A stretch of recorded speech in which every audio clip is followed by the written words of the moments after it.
Hey friends, Rich Davidson here, and welcome to Between Episodes.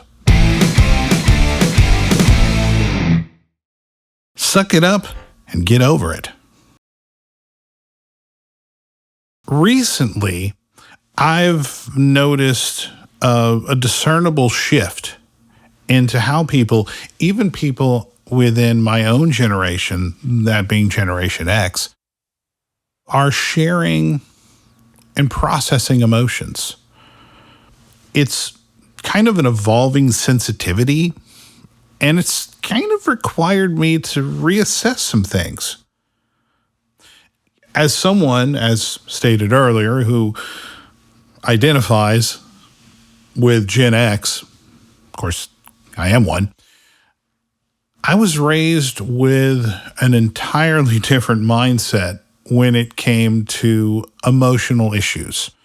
Whether those issues are depression or anxiety, basically, we were really encouraged to not say anything about it.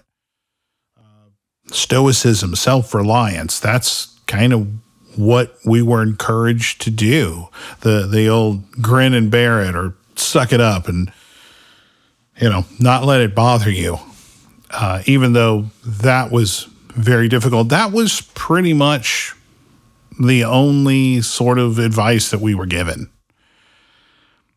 And in fact, not only were we not encouraged to talk about that, it almost was kind of celebrated, to suffer in silence, not to burden anybody with your problems. It was just kind of like a badge of honor, a weird badge of honor, but a badge of honor nonetheless. And look, I can blame our parents and the authorities at the time for all of that, but I don't do that because, they didn't really know a whole lot about that stuff either. They were never encouraged by their parents to talk about depression and anxiety or any other things that they might have been feeling at the time. Because let's face it, depression and anxiety have been around long before we started talking about it, and we definitely experienced that.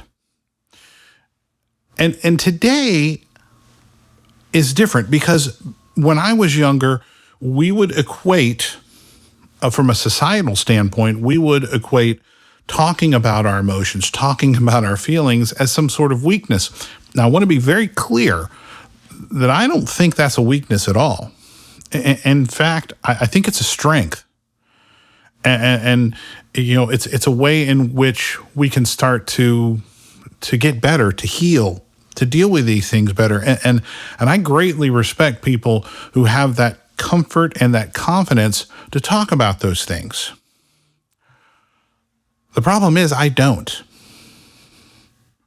Even though I understand the importance of it and I see the benefit to it, I don't have that same confidence. And it's not because I think it's weak. It's because of years and years of social conditioning.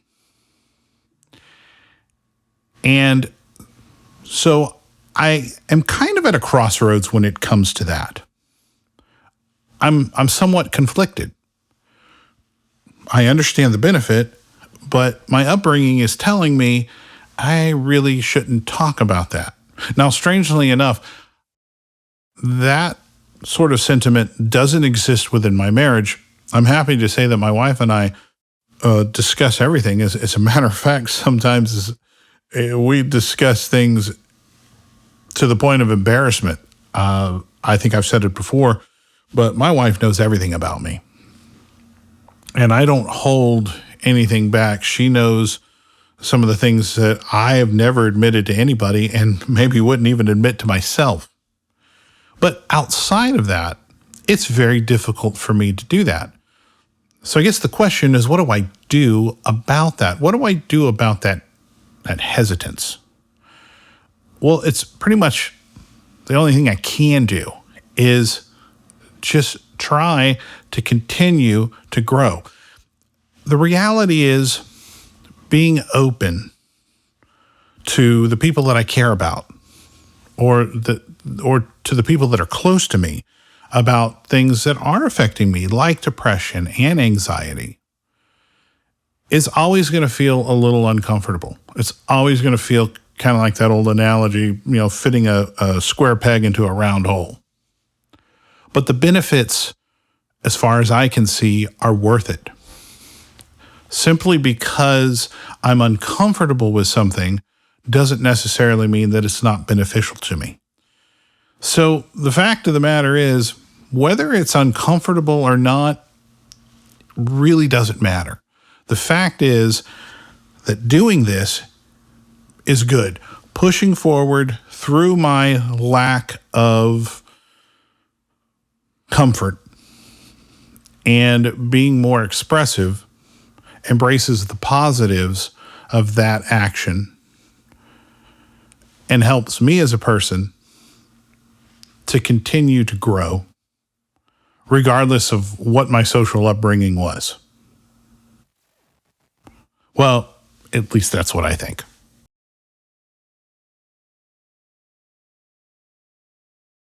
Just wanted to take a little time and thank everybody for giving us a listen. And look, if you like what you hear, you like what we're doing, go ahead and give us a follow or a subscribe or a like, whatever your streaming platform of choice allows. If you like what we're doing, or if you don't like what we're doing, leave us a comment and let us know. Or maybe you have an idea for a topic for future shows. We'd love to hear from you. We'd love to incorporate that.